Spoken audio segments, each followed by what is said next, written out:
जय श्री राम। आइए चलते हैं हम आपको फिर पुनः लेके प्रभु श्री राम के रामचरितमानस की कथा चतुर्थ सोपान किष्किंधा कांड में, जिसको सुनने और पढ़ने मात्र से ही हमारा आपका देश संसार का कल्याण हो जाएगा। तो सखा सोच त्यागहु बल मोरे, सब विधि घटब काजु मैं तोरे।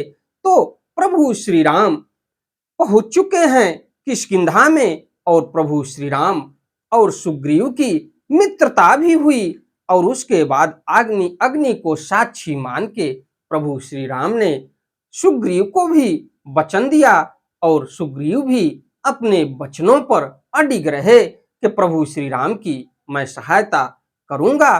तो इस कथा में मैं आपको आगे ले चलता हूं, क्योंकि बहुत समय से प्रभु श्री राम की रामचरितमानस की कथा हमारे चैनल, हमारे वीडियो, हमारे वाणी के माध्यम से आप तक नहीं पहुंच रहा था।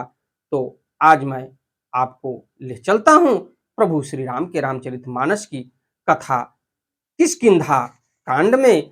तो इससे पहले विघ्नों को हरने वाले भगवान गणेश और विद्या की प्रदायिनी मां सरस्वती के श्री चरणों में शीश नवाते हुए विनम्र निवेदन करूंगा कि हमारे देश संसार में जहां भी प्रभु श्री राम के रामचरितमानस की कथा हो रही हो, उसे संपन्न करने में अपना पूर्ण योगदान दें। उसके साथ साथ हमारे ऊपर भी अपनी कृपा बनाए रखें कि मैं अपने मुखार बिंदु से प्रभु श्री राम के रामचरितमानस की कथा को जो भी राम भक्त प्रेमी हैं उनके तक पहुंचाने का पूर्ण प्रयास करूं और वो इस कथा को सुन के अपने पुण्य के भागी बने।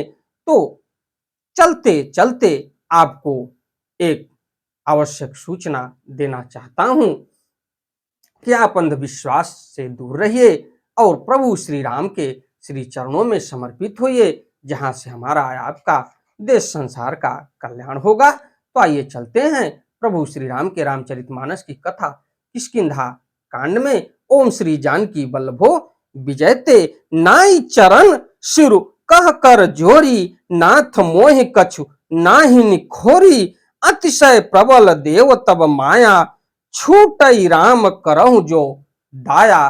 तो श्री रघुनाथ जी के चरणों में सिर नवाकर हाथ जोड़कर सुग्रीव ने कहा, हे नाथ, मुझे कुछ भी दोष नहीं है। हे देव, आपकी माया अत्यंत ही प्रबल है। आप जब दया करते हैं हे राम तभी यह छूटती है। तो प्रभु श्री राम के रामचरितमानस की कथा को देखा जाए तो जब प्रभु ने नर रूप में त्रेता युग में जन्म लिए और धरती का संतुलन बिगड़ने न पाए और धरती का संतुलन बना रहे, तो उसमें भी देखा जाए तो महादेव ने इस पूरी लीला को देखा और माता पार्वती को भी प्रभु श्री राम के नर लीला को सुनाए और बताए भी। तो भोलेनाथ पूरी त्रेता युग की नर लीला के बारे में माता पार्वती को सुनाए और बताए भी, और प्रभु श्री राम को भोलेनाथ ने वचन भी दिया था कि आपके हृदय में मैं निरंतर निवास करूंगा और जब भी आप पर संकट आएगा तो मैं उसके लिए तत्पर रहूंगा कि संहार करने के लिए। तो भोलेनाथ के श्री चरणों और प्रभु श्री राम के श्री चरणों में हमारी आपकी मुक्ति है, हम उन्हीं के चरणों में समर्पित हों। तो आगे की कथा में मैं ले चलता हूं, क्योंकि देखा जाए तो चतुर्मास बीत चुका है और चतुर्मास बीतने के बाद भी सुग्रीव का राज्याभिषेक होने के बाद भी सुग्रीव अपने वचनों को लग रहा है कि भूल गए और चतुर्मास बीत गया। सारे नाले झरने और जो भी नदियां थी वो अस्थिर हो गई हैं, लेकिन उसी सुग्रीव को चेतावनी देने के लिए भैया लक्ष्मण ने किष्किंधा में प्रवेश किया, क्योंकि प्रभु श्री राम किसी नगर में निवास नहीं कर सकते। इसके लिए भैया लक्ष्मण को जाना पड़ा। तो इस कथा को मैं आपको आगे ले चलता हूं। माता वैदेही की खोज की कथा अत्यंत मार्मिक है। तो विषय वश्य सुर नर मुनि स्वामी मैं पावर पशु कपि अति कामी नारी नयन सर जाहिन लागा घोर क्रोध तम निश जो जागा। तो हे स्वामी, देवता मनुष्य और मुनि सभी विषयों के बस में हैं, फिर मैं तो पामर पशु और पशुओं में भी अत्यंत कामी बंदर हूं। ये सुग्रीव कह रहे हैं। स्त्री का नयन बाण जिसको नहीं लगा, जो भयंकर क्रोध रूपी अंधेरी रात में भी जागता रहता है और क्रोधांध नहीं होता, ये सुग्रीव कह रहे हैं प्रभु श्री राम से।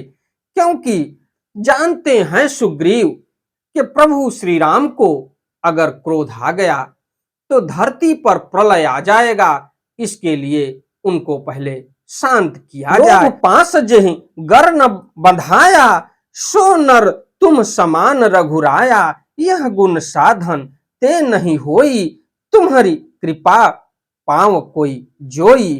तो और लोभ की फांसी से जिसने अपना गला नहीं बंधाया, हे रघुनाथ जी वह मनुष्य आप ही के समान है।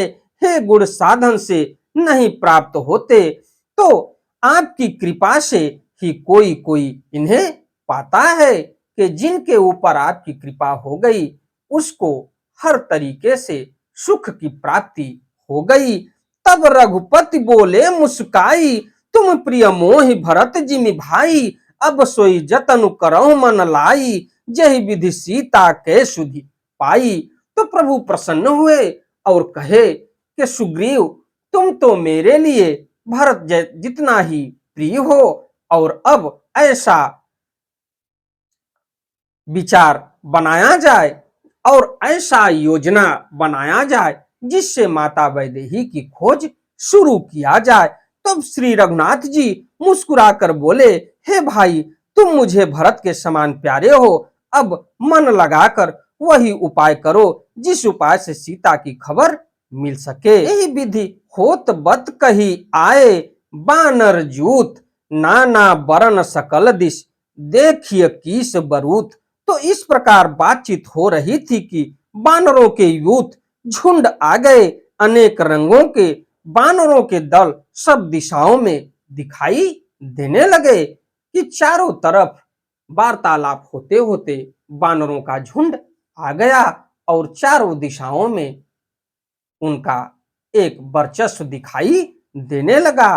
बानर कटक उमा मैं देखा सो मरूख जो करन चहलेखा आई राम पद नाम ही माथा निरख बदन सब होहि सना था। शिव जी कहते हैं कि हे उमा, माता पार्वती जी से भोलेनाथ कह रहे हैं कि हे उमा, बानरों की वह सेना मैंने देखी थी, उसकी जो गिनती करना चाहे वह महान मूर्ख है। सब बानर आकर श्री राम जी के चरणों में मस्तक नवाते हैं और सौंदर्य माधुर्य निधि मुख के दर्शन करके कृतार्थ होते हैं। तो अस कपि एक न सेना माही राम कुशल जहि पूछी नाही यह कछु नहीं प्रभु कई अधिकाई विश्व रूप व्यापक रघुराई। सेना में एक भी बानर ऐसा नहीं था जिससे श्री राम जी ने कुशल न पूछा हो, और प्रभु के लिए यह कोई बड़ी बात नहीं है क्योंकि श्री रघुनाथ जी विश्व रूप तथा सर्वव्यापक हैं, सारे रूपों और सब स्थानों में व्याप्त हैं और रहते हैं। ठाण है जह तह आय सुपाई कह सुग्रीव सबहि रघु समुझाई राम काज अरु मोर निहोरा बानर जूथ जाऊं चहु ओरा। तो आज्ञा पाकर सब जहां तहां खड़े हो गए।